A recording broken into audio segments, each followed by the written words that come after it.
So, the issue of Nigeria is very simple, okay? Over the years, and I've said this countless times, I wonder how people still sleep on this. Our major problem in Nigeria is that we love to win. We love to win, regardless of how that win comes. We love to win with them consequences. And it's not a bad thing to win, but when you win at the detriment of the ragtags and the the poor people, it becomes a curse in return. Okay, especially our political space. We love our politicians or our political gerontocrats, our political aficionado. That is our political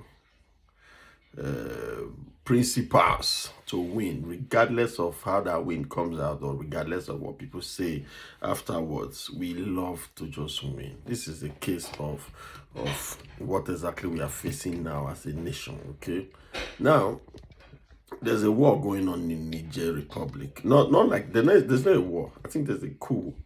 And then, of course, ECOWAS will naturally, Economic of West African States will naturally go into those kind of situations to try to bring back, normalcy to those places and probably take power from the guys who stole the power in the first place. That is the normal thing to do, right? But then you have the leadership of the ECOWAS right now being Bola Ahmed Tinubu. And he then made a declaration that they gave Niger, I think, about 1 week to, return power to the politically elected, or selected, whatever the case might be, president. But they ignored, and then they were trying to go to war, and they wanted to send Nigerian soldiers, and the Senate declined woefully. And then people have come out, people from even the ECOWAS themselves have come out to say, what is the credibility of the man trying to return normalcy to Niger himself? You still have a case in court.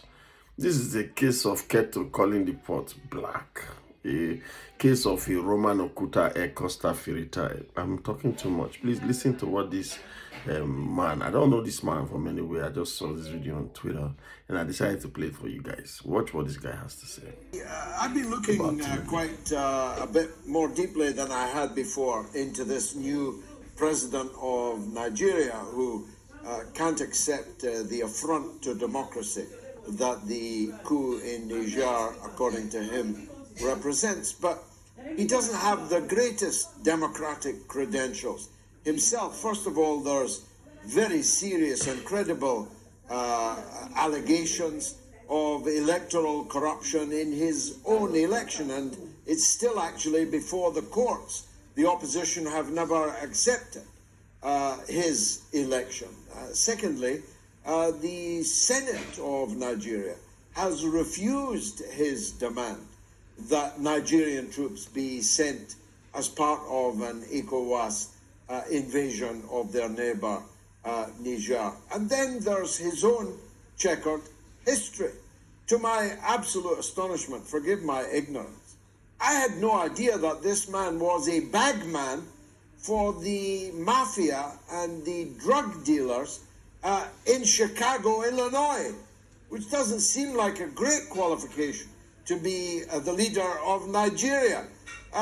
These people who are now talking about democracy in Niger, many of them don't have a leg to stand on, do they? So you get to the point now. You get to the point. We must learn to be upright in whatever it is that we do.